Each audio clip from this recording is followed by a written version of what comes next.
Que faire des mômes? Que faire des mômes? Que faire des mômes? Que faire des mômes? Que faire des mômes? Que faire des mômes?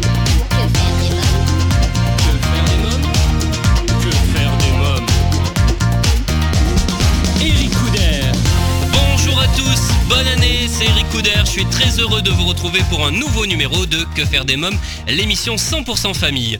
Au sommaire, dans quelques instants, la rubrique Allô, parlons jeunesse. Je téléphonerai à Florence Gauthier, présidente de l'association Prima, association qui a pour but d'atténuer l'isolement des enfants malades hospitalisés. Livre, j'ai lu cette semaine Maestro, un magnifique ouvrage, livre plus CD, aux éditions Margot. Pour nous en parler, je recevrai son auteur et illustrateur Thibaut Prugne et son compositeur et arrangeur Jean-Pierre Jolicard. Dans la rubrique à vos agendas côté cinéma, nous découvrirons la bande-annonce du film Spaces, spectacle coup de projecteur sur Bastien et Bastienne au théâtre de Nesle. Je vous parlerai aussi de Celtic Legend Connemara Tour 2019, un spectacle qui aura lieu en mars à l'Olympia, et de l'exposition Les fans contre-attaque à l'espace expo Lafayette Drouot à Paris. Dans la rubrique invité, il fête 35 ans de carrière, il nous propose un coffret 3 CD Bernard Minet l'essentiel et un coffret 3 CD Les musclés l'essentiel. Bernard Minet sera en interview dans Que faire des mômes. À présent, en partenariat avec l'ONG CNRJ, Allô, parlons jeunesse. Que faire des mômes? L'ONG CNRJ est l'organisation non gouvernementale des cercles nationaux de réflexion sur la jeunesse.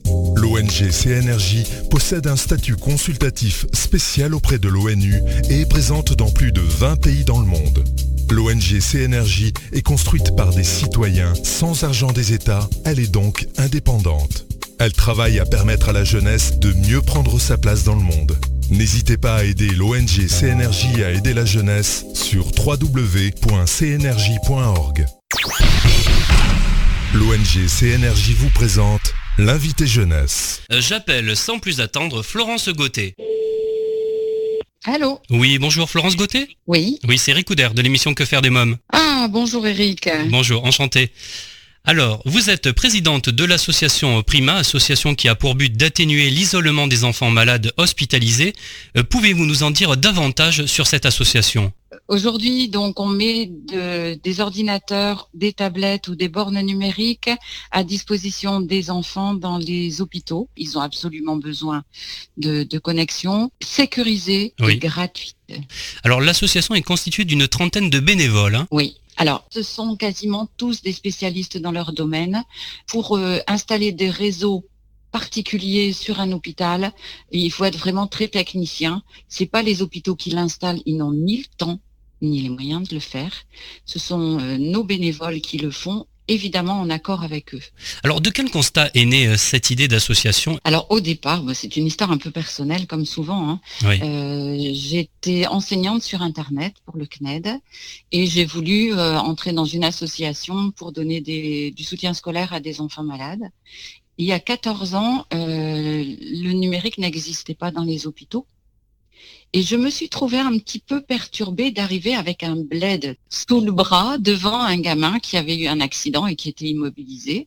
Et de là a germé l'idée de faire entrer le numérique. Alors au départ, c'était du numérique, c'était un vieil ordinateur connecté directement sur la prise. Hein, on n'avait pas du tout de Wi-Fi. Et ça a eu un tel succès que ça s'est développé. Aujourd'hui, on a 160 chambres équipées. C'est-à-dire équipé, il y a un ordinateur ou une tablette par chambre en autonomie. Ah oui. Le gamin allume sa tablette comme s'il allumait la télévision. Oui. Et comme c'est sécurisé et que c'est gratuit, il n'y a aucun problème. Le portail étant très intéressant pour tout le monde, en fait, est gratuitement mis à disposition des centres hospitaliers. Il faut savoir que les enfants malades sont nomades, ils viennent de toute l'Aquitaine pour les consultations spécialisées ou les hospitalisations spécialisées au CHU de Bordeaux. Dax et Bayonne sont en cours d'installation. Oui. On est en train d'affiner nos notices pour pouvoir développer le système. Et à partir du moment où on aura vraiment validé tout ça, ça peut être ouvert à n'importe quel centre hospitalier en France ou en Navarre. Ah oui, c'est une très belle action. Pour Voilà. que nos amis auditeurs comprennent bien, qu'appelez-vous l'isolement pour des enfants hospitalisés ? C'est quoi leur isolement ? Eh bien, quand on est à l'hôpital, on n'a plus les copains souvent on n'a plus les copains parce qu'on vient vous voir une fois ou deux et puis après ça s'oublie. Oui. On n'a plus, c'est surtout les copains, parce qu'au départ, c'est parti sur une idée de pédagogie scolaire, hein. C'est-à-dire continuer les cours avec les enfants, les enseignants, il n'y en a pas partout dans les hôpitaux, donc et les enseignants sur site ne se déplacent pas forcément à l'hôpital, donc c'était pénalisant pour certains, mais surtout les copains et les jeux. Oui. Et ils ont une telle habitude maintenant de se servir de ça qu'ils étaient privés. Donc déjà malades, punis, ensuite privés de numérique et de relations, privés encore. Et alors dernièrement, ce qui est hyper intéressant, c'est que des soignants nous ont demandé pour ajouter des fichiers dans ce portail qui sont directement destinés à certaines pathologies. Je prends exemple du service de génétique, c'est le dernier qu'on va équiper là en courant décembre. Oui. Ils ont des enfants, donc génétiques, prenons exemple des trisomiques 21, qui arrivent très stressés de par leur pathologie, hein, c'est leur comportement. Pour leur faire des soins, c'est très compliqué. Même la salle d'attente, ils sont en hyperactivité. Et ils nous ont demandé d'intervenir pour installer des bornes aussi bien dans les salles de soins que dans les salles d'attente et d'introduire également des fichiers propres à leur pathologie qui peuvent leur passer sur des tablettes. Oui. Et je trouve que c'est tellement pratique d'avoir un outil qui convienne à tout le monde dans l'intérêt du gamin. Je trouve ça magique, hein. Et même au travers d'autres associations, on est très collaboratif parce que bon, c'est l'avenir, hein, du web, hein. Il y a d'autres associations qui se servent de nos tablettes ou de nos ordinateurs pour les enfants. Dans quelques minutes, la suite de Que faire des mômes, toujours en compagnie de Florence Gauthier. Je partagerai avec vous mon agenda des meilleures sorties à faire en famille. Et en dernière partie d'émission, je recevrai Bernard Minet. Mais pour l'instant, c'est la pause. À tout de suite. Que faire des mômes. Chers auditeurs, si vous venez de nous rejoindre, vous écoutez Que faire des mômes, l'émission 100% famille, c'est Eric Couder. Je suis en ligne avec Florence Gauthier, présidente de l'association Prima, association qui a pour but d'atténuer l'isolement des enfants malades hospitalisés. Donc les enfants qui ne sont pas à l'école puisqu'ils sont hospitalisés peuvent travailler sur cette tablette. Tout à fait. Alors ils ont un chat aussi, mais un chat hyper sécurisé. C'est uniquement les parents qui inscrivent les correspondants. Donc ils peuvent inscrire l'enseignant, ils peuvent inscrire la famille, les copains. Et le chat peut être pris sur un smartphone, c'est-à-dire que le papa arrive le matin au travail, il regarde sur son smartphone, ou la maman, coucou chérie, tu as bien dormi, je viens ce soir, je t'apporte les coloriages comme prévu, est-ce que monsieur le maître d'école t'a appelé, enfin, voilà. Oui. Et le gamin peut répondre, même si le parent est indisponible, il a un signal sur son smartphone, et l'enseignant pareil. Alors quels sont les projets en cours que vous avez ? Alors, on a un projet robotique aussi, j'ai oublié de vous parler de ça. Oui. Alors, c'est un projet qui est développé avec l'ENSER, Matmeka, Sogeti, pour que le petit robot soit compagnon de l'enfant malade. C'est-à-dire, il sera habilité à lui parler, à lui répondre. Il est torso, il est sur une table roulante, vous savez, comme une servante, Oui. ce qu'on voit dans les hôpitaux. Donc, il est encore à l'étude, hein. Je pense que les premiers tests vont être faits dans le premier semestre l'année prochaine sur site. Il doit pouvoir répondre à des enfants sur des choses basiques, reconnaître l'enfant, c'est un vrai compagnon, ou le mettre en relation sur des sites qu'il demande, qui sont aussi sécurisés sur une base de données derrière. Alors Florence Gauthier, avez-vous quelque chose à rajouter ? Vu le besoin qu'ont les enfants dans les hôpitaux, il y a des hôpitaux où il n'y a même pas le Wi-Fi en pédiatrie. Oui. Eh bien, moi, je propose à tous ceux qui sont intéressés de le prendre en charge, quel que soit l'endroit où ils sont, on les aide et on développe. Très bien. Je vous remercie, Voilà. Florence Gauthier. Merci beaucoup. Au revoir, Eric. Alors, si vous souhaitez des renseignements complémentaires sur l'association Prima, vous trouverez un lien dans le podcast de cette émission sur quefairedesmoms.fr. À présent, votre rubrique J'ai lu. Que faire des mômes ? Cette semaine, j'ai lu Maestro aux éditions Margot et j'ai eu un véritable coup de cœur pour ce livre CD. Premièrement parce que ce livre est un magnifique objet, il est écrit, raconté, illustré et mis en musique élégamment, bref, il me semble avoir entre les mains un petit bijou. Pour nous en parler, je reçois son auteur et illustrateur Thibaut Prugne et Jean-Pierre Jolicard qui réalisent les musiques. Strinkel, un petit village de pêcheurs où le temps et l'océan grignotaient les maisons de bois. Lorsque le soleil brillait, des nuées de bateaux quittaient le vieux port, car les habitants vivaient au rythme des marées et des bancs de sardines baladés par les courants.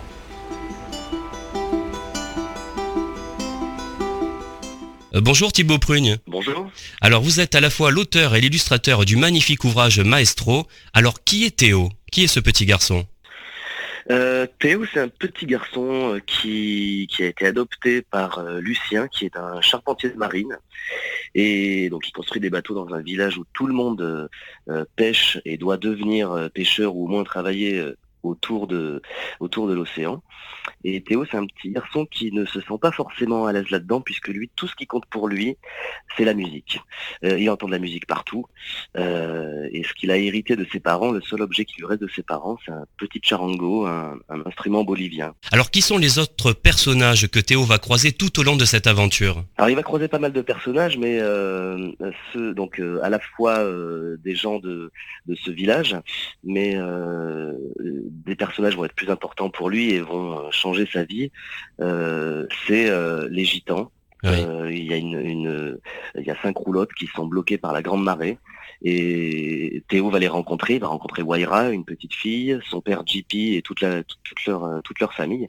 Et c'est avec eux qu'il va se rendre compte du talent qu'il a pour la musique, puisque avant personne ne lui avait trop dit, et encore plus on lui avait carrément interdit de jouer. Voilà, donc il va rencontrer ces personnages-là, il va rencontrer aussi Grisou, Oui.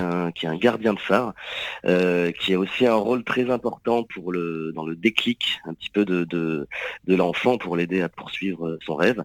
Mais là, je peux pas trop en dire, puisque il fait partie de la clé un petit peu de l'histoire. Exactement. Quel message avez-vous souhaité véhiculer à travers cette histoire ? Il y a effectivement plusieurs messages. Après, je pense que celui qui est le plus important, c'est surtout qu'il faut jamais baisser les bras et aller jusqu'au bout de ce qu'on a envie de faire. Voilà, quoi qu'on nous dise, même si on essaie de nous en empêcher, de nous dire qu'on n'y arrivera jamais, il faut, si on veut vraiment quelque chose, on peut l'obtenir. Alors, parlez-nous de vos magnifiques illustrations. Quelles sont les techniques et les couleurs que vous avez utilisées ? C'est de la gouache. Voilà, moi je travaille toutes mes illustrations à la gouache. Donc je travaille sur un grand format. Bon, déjà le livre est grand en lui-même, Oui. donc ça m'oblige déjà à travailler en grand format, mais je travaille encore plus grand pour gagner encore plus en détail au moment où on va réduire les images.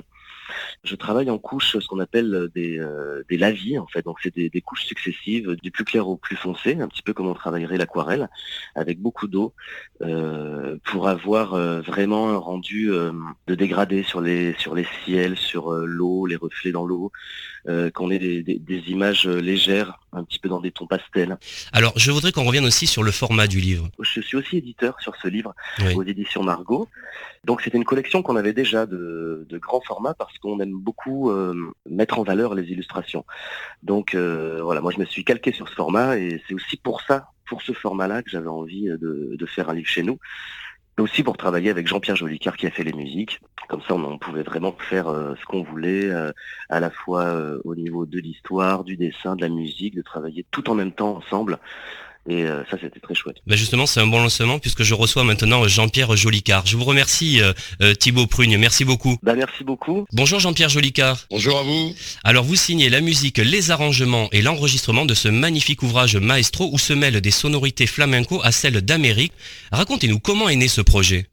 Alors en fait, avec Thibaut, on se connaît déjà depuis 5 ans, parce qu'on travaille ensemble donc dans la ville de Sarlat. Moi, je suis musicien de rue l'été, et lui, donc, il expose ses livres et tout son travail. Et puis, on a eu l'idée comme ça, un jour, de dire, pourquoi on ferait pas quelque chose ensemble ? Oui. Et puis, effectivement, c'est ce qui s'est passé. Que faire des mômes continue toujours en compagnie de Jean-Pierre Jolicard, mais pour l'instant, c'est la pause. À tout de suite. Que faire des mômes ? Vous écoutez Que faire des mômes, votre émission 100% famille, c'est Eric Couder. Je reçois aujourd'hui dans la rubrique J'ai lu l'auteur et illustrateur Thibaut Prugne et le compositeur Jean-Pierre Jolicard pour nous parler d'un ouvrage jeunesse dont j'ai eu un véritable coup de cœur, Maestro, publié aux éditions Margot. Quelques mots sur cet instrument, le charango qu'affectionne particulièrement Théo, le héros de cette histoire. En fait, c'est une longue histoire, parce que pourquoi j'en suis venu à ces musiques-là, c'est la musique gitane. Et la musique, surtout du Pérou et de la Bolivie, surtout, parce que l'Amérique latine, c'est quand même assez grand. Oui. Enfin, mon père écoutait beaucoup de musique à l'époque, et il a ramené les premiers disques qui sont apparus en Europe, c'est-à-dire la musique latine, avec Los Incas, Los Calchaquis, et pareil avec les musiques de Manitas de Plata. Et quand j'ai entendu ces deux musiques-là, je sais pas, ça m'a fait quelque chose en moi, et ça m'a jamais quitté aujourd'hui, alors que j'ai 63 ans.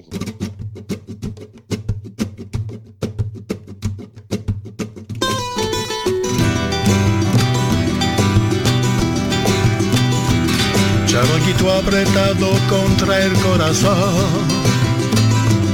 Vuelvo a pintar las notas a todo color. Y aquella melodía, la de tu mamá. Solo un ratito para amarte y arrullar. Afuera te gritan el nombre por doquier. Vivir sin horizonte aquí no puede ser. Comment vous avez travaillé sur cette musique justement? Comment vous avez composé? Voilà, ça vient, on prend la guitare et puis on fait des accords et puis il y a des mélodies qui nous viennent et puis après voilà, on met tout ça bout à bout. Donc on a une base, on a une mélodie, puis après on fait tous les arrangements par-dessus, c'est-à-dire qu'après on met les couleurs. Enfin, en tous les cas, moi c'est comme ça que je travaille, quoi. J'ai beaucoup aimé votre citation en début de livre, qu'importe l'instrument pourvu que les notes s'aiment entre elles. Quelques mots sur cette citation. En fait, toute la musique que j'ai composée à l'intérieur, en fait, si vous voulez, les instruments n'ont, comment je pourrais dire, c'est assez atypique parce que j'ai mélangé le bouzouki avec l'harmonica, donc c'est pour ça que j'ai voulu dire qu'en fait, peu importe l'instrument qu'on emploie, pourvu que les notes elles s'aiment, parce que ça veut dire par là qu'on peut mélanger beaucoup d'instruments, comme ça a été fait dans le CD, et puis la musique n'a pas de frontières, donc on peut tout mélanger, quoi, en fait. C'est ça que j'ai voulu dire aussi à travers tout ça, quoi. Très bien. Je vous remercie Jean-Pierre Jolicoeur, merci beaucoup. Merci à vous. Maestro, un magnifique livre CD publié aux éditions Margot, pour lequel j'ai eu un véritable coup de cœur et que je vous conseille vivement. À présent, c'est la rubrique à vos agendas. Que faire des mômes? À noter dans vos agendas Spaces, un film d'animation de 1h30. Vladimir, un agent secret doué mais incontrôlable, est mis à pied sur une plateforme offshore. Habitué au panache des missions secrètes tout-terrain, le voilà désormais réduit à un vulgaire rôle de gardien sur une plateforme offshore. Il doit faire équipe avec Hector, agent de seconde zone qui ne jure que par les jeux vidéo et les séries à l'eau de rose. Leur mission est de garder un matériau classé top secret, la radiésite.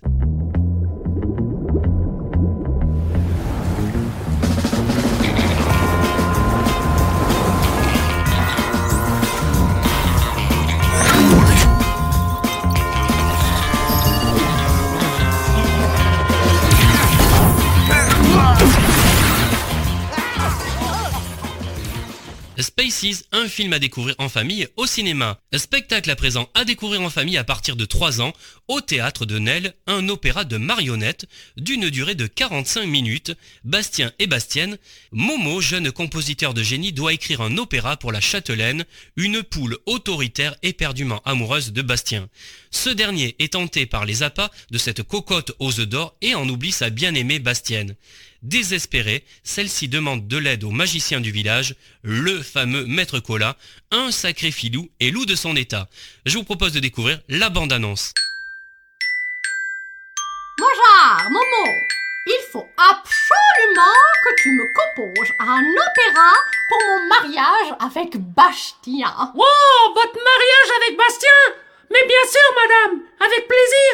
Pourquoi donc faut-il que l'ingrate amant ait oublié des instants si charmants? Le spectacle Bastien et Bastienne, une première initiation à l'opéra pour les enfants à découvrir jusqu'au 30 janvier au théâtre de Nesle. Celtic Legend propose de démarrer cette année 2019 avec un show familial 100% live qui conjugue tradition, créativité et modernité. Celtic Legend Connemara à Tours à découvrir les 15, 16 et 17 mars à l'Olympia à Paris. Côté événement, une exposition à ne pas manquer, Les Fans contre-attaque, une exposition qui ne ressemble à aucune autre, conçue, imaginée et montée par Daniel Prada, fan et collectionneur. Cette exposition unique s'adresse à chaque amateur de la célèbre saga Star Wars afin que vous puissiez vous plonger avec délice dans cet univers si particulier et envoûtant. Les Fans contre-attaque est une véritable aventure avec plus de 600 pièces. C'est la plus grande exposition privée d'Europe. Durant la visite, vous pourrez croiser un Jabba le Hutt à la taille réelle de 5 mètres de long ou encore Han Solo congelé dans la carbonite à taille réelle. Les Fans contre-attaque, une exposition à ne pas manquer à l'espace Expo Lafayette Drouot à Paris. À présent, c'est la rubrique Invité. Que faire des mômes ? Mon invité aujourd'hui est Bernard Minet, l'artiste fête 35 ans de carrière. À cette occasion, il vous propose Bernard Minet l'essentiel, un coffret 3 CD, 76 titres incluant tous les génériques des covers et des inédits, et un coffret 3 CD Les Musclés, l'Essentiel, 65 titres pour faire la fête. Bernard Minet est mon invité. Bonjour Bernard Minet. Eh bien bonjour à tous. Vous fêtez 35 ans de carrière et vous nous proposez à cette occasion un coffret 3 CD Bernard Minet, l'Essentiel et un coffret 3 CD Les Musclés, l'Essentiel. Bernard Minet, quelques mots sur ces coffrets. Écoutez, c'était une belle surprise pour moi quand les nouveaux dirigeants d'AB, on va dire, Media One Thematics, m'ont contacté et m'ont dit voilà, on va faire l'Essentiel et Bernard Minet. J'ai eu envie aussi de mettre Transformer et Ultraman qu'on avait fait en cover avant, et puis un duo avec Dorothée qu'on a mis aussi, ça c'est inédit. C'est Tourterelle, la chanson. Et puis aussi, on a mis, tu as vu, j'ai fait des versions jazzy de 3 titres, Bioman, Chevalier du Zodiac et le célèbre Capitaine Flamme. Dans quelques minutes, Que faire des mômes, votre émission 100% famille continue, toujours en compagnie de Bernard Minet. Mais pour l'instant, c'est la pause. À tout de suite. Que faire des mômes. Si vous venez de nous rejoindre, vous écoutez Que faire des mômes, l'émission 100% famille à partager sans modération. C'est Eric Couder.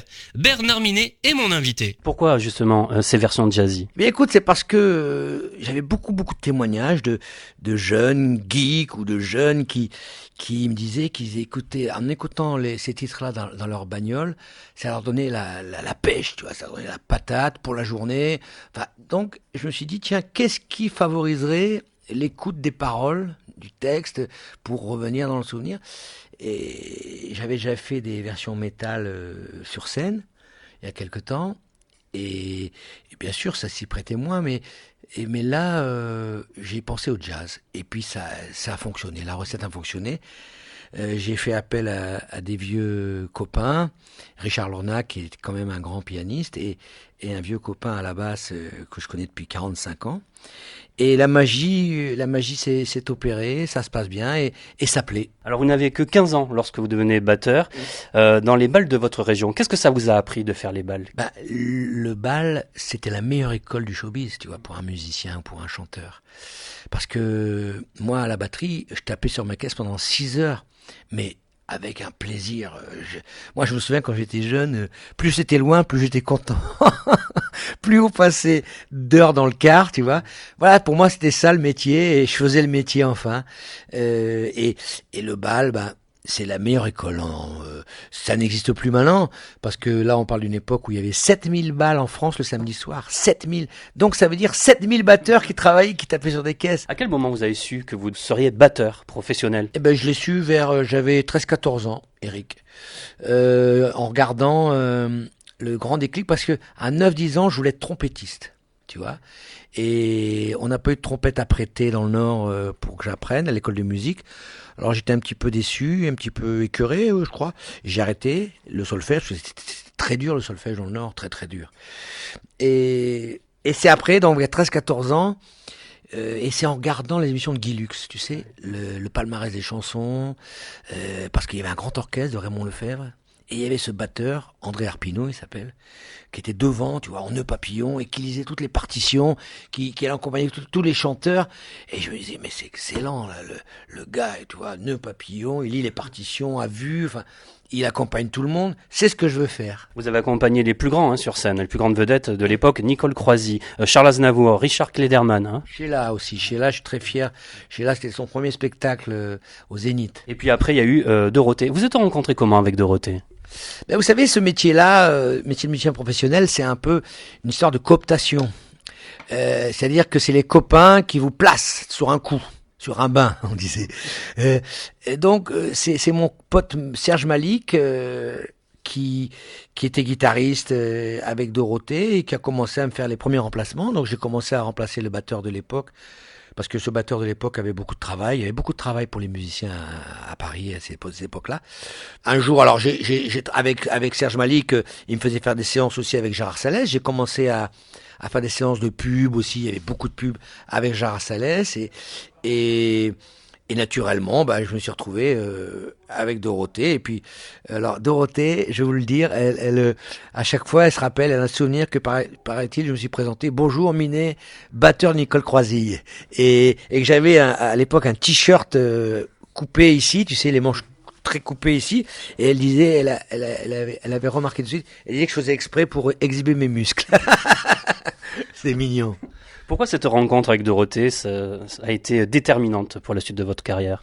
Bah, grâce à un monsieur, hein, à son producteur, Jean-Luc Azoulay, bien sûr, et Gérard Salès.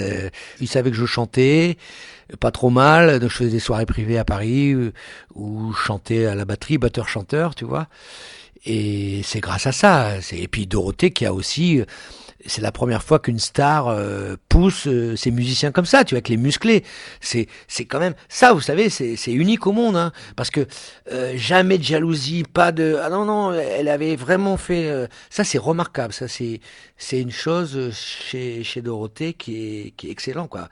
Alors vous enregistrez un nombre inconsidérable de génériques de dessins animés. Juliette je t'aime, le Collège Foufoufou, Goldorak, Les Chevaliers du Zodiaque, Sailor Moon, Dragon Ball Z bien sûr, et puis le cultissime Bioman qui restera 36 semaines au top 50. Moitié homme, moitié robot, le plus valeureux des héros. Bioman,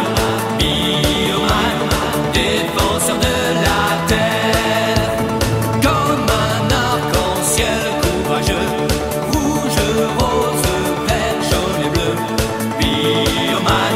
Bioman, héros de l'univers, les forces du mal, du vide sidéral. Bioman, tu sauras les briser. Bon, Bioman a été un phénomène de société. Tous les enfants jouaient à Bioman autour de moi. Quand je me souviens, j'allais à la plage avec mon bob et mes lunettes, et j'étais allongé sur le sable et tous les enfants autour jouaient à Bioman dans les trous. C'était un phénomène de société. Une chance. Est-ce que c'est vrai que votre nom Minet vient de votre enfance et que c'est Jean-Luc Azoulay qui a décidé de votre nom d'artiste Bernard Minet? Alors c'est Jean-Luc Azoulay effectivement. Donc Minet était un surnom. Il m'a dit qu'il cherchait quelqu'un pour représenter Bioman parce que ça marchait bien. Donc il voulait quelqu'un. Et comme c'est moi qui l'avais chanté, il me demande en premier, d'accord? Moi je lui dis, tu vois, je voulais pas faire chanteur, tu vois, spécialement. Mais j'ai réfléchi, il m'a dit je te donne 48 heures, j'ai réfléchi, et au bout de 24 heures je suis revenu, j'ai dit Jean-Luc je le fais. Donc c'est là qu'il m'a dit on va faire un costume, tu vois.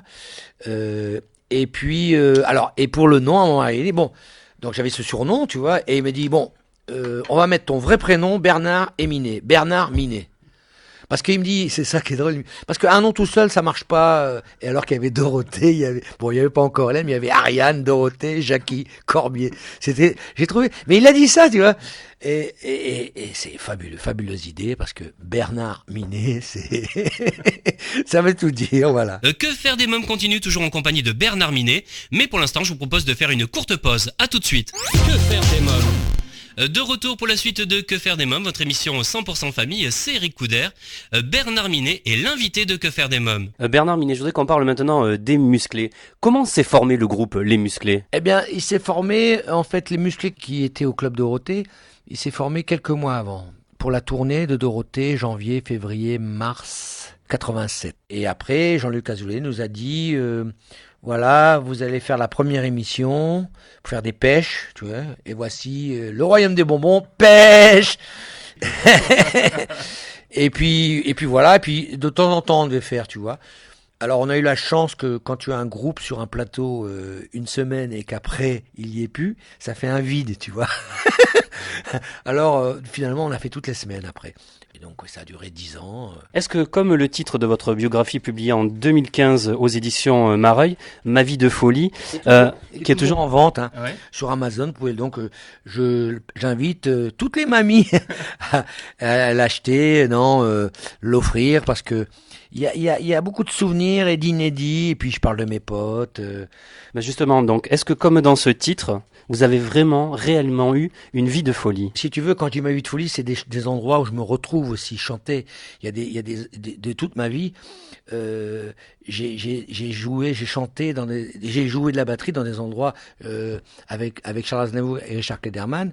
Je suis allé aux États-Unis et là des scènes terribles, la scène qui tourne, vous êtes au milieu de la scène qui tourne, des grands théâtres, Los Angeles, Electric Theater à New York, tout l'été, il y a que des stars qui passent.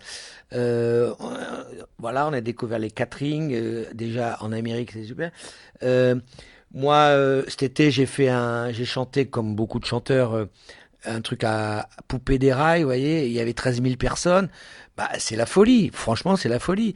Mais aussi quand même, pourquoi j'appelais ma vie de folie aussi, pas que pour ma vie, c'est parce que Dorothée, on était au Club Dorothée, nous sommes encore ensemble pour 4 heures de folie, 3 heures de folie, tu vois, 1 heure de folie. C'est le clin d'œil aussi quand même. Hein. Alors comment expliquez-vous qu'aujourd'hui encore, les chansons des musclés résonnent dans toutes les têtes et toutes les fêtes? Bah, et ça permet de vous dire qu'il y aura aussi l'essentiel des musclés, avec 35 chansons, je crois. Ouais, chansons pour la fête, je pense qu'il faut aussi, pour toujours avoir le tube des musclés sous la main. Justement, Poupée des Rails, il y avait le DJ qui me disait que tout gamin, son père, il passait la fête au village et c'est comme ça qu'il a apprécié. C'est rigolo, tu vois. Monsieur le maire a décidé qu'il fallait s'amuser. Par arrêté municipal, il a ouvert le bal. On a débarrassé toute la place du marché. Quand la nuit est tombée, tout le monde s'est mis à danser.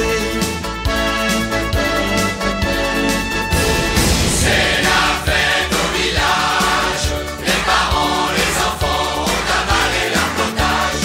Pour s'amuser, pour danser, pour chahuter, en chantant des airs bien de chez nous.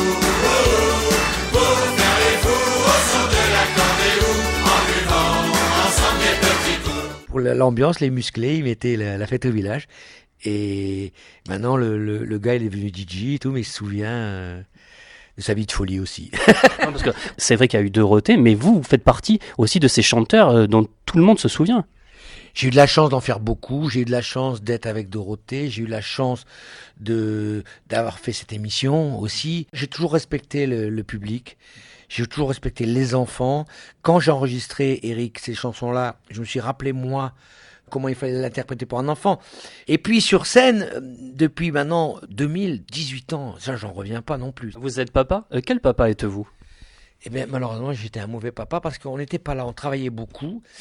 Et parce que moi, tu vois, on travaillait de 9h du matin à minuit, 2h hein, à cette époque-là. Mais je parle avant le Club Dorothée, ça, hein, comme musicien, tu vois. Et puis quand tu es musicien, tu dors le matin et tout, donc c'est là où enfant de musicien, bon, et puis l'enfant peut pas faire de bruit, enfin tu vois, c'était donc j'étais un mauvais papa à ce niveau-là. Et puis après ils ont eu, mais bon, comme beaucoup d'enfants ont quand les parents travaillent, hein. Si vous êtes enfant d'un routier, c'est pareil. Bernard Minet, vous êtes, je le disais tout à l'heure, aujourd'hui l'icône de toute une génération. Si vous revenez en arrière, lorsque vous étiez encore un enfant du côté d'Hénin-Beaumont, que dirait ce petit garçon de votre parcours? C'est une bonne question, Eric. Qu'est-ce qu'il dirait Bon, c'est tout bien, tu vois. Tout bien travaillé, c'est tout bien. Plutôt sérieux. Plutôt, voilà, c'est bien, agréable, donc c'est bien. Merci Bernard Minet, merci beaucoup. Merci à toi et j'embrasse tout le monde et bonne continuation dans tout ce que tu fais. Et puis j'embrasse très fort tous ceux qui écoutent, les auditeurs et auditrices. Bisous. Bernard Minet, l'essentiel, un coffret 3 CD, 76 titres incluant tous les génériques des covers et des inédits. Vous y retrouverez entre autres Bioman, Capitaine Flamme, Les Chevaliers du Zodiac en version jazzy et en hommage au Club d'eau. Bernard Minet vous propose également un coffret 3 CD, Les Musclés, l'essentiel, 65 titres pour faire la fête, à vous procurer sans plus attendre. J'ai à présent un message à faire passer. L'univers Club d'eau a inspiré des jeunes Canadiens qui ont formé un groupe qui s'appelle Les Costauds, un groupe de musique festive qui reprend le répertoire de Dorothée, des Musclés de Bernard Minet, de François Corbier et des autres artistes du Club Dorothée. Leur album Pas de pitié pour les croissants est disponible gratuitement sur Bandcamp. Les Costauds prévoient même une tournée en France ce printemps. On vous en reparlera dans Que faire des mômes. Et bien voilà, nous sommes au terme de l'émission. Merci d'avoir été à l'écoute de ce nouveau numéro de Que faire des mômes. Un grand merci à mes invités, Florence Gauthier de l'association Prima, Thibaut Prugne et Jean-Pierre Jolicard pour Maestro et Bernard Minet. Allez au cinéma, au spectacle, lisez, sortez en famille. Comme chaque semaine, j'embrasse très fort ma petite nièce Erika qui m'a inspiré cette émission. Avant de nous quitter, je voulais vous remercier pour votre fidélité et vous informer que faire des mômes continue sur quefairedesmômes.fr où je vous invite dès à présent à nous rejoindre pour commenter nos articles et nous donner votre avis sur cette émission. Et enfin, si vous souhaitez rester connecté avec la famille Que faire des mômes, n'oubliez pas de vous abonner au blog et au podcast. Eh bien, Que faire des mômes pour aujourd'hui, c'est terminé. Bye bye.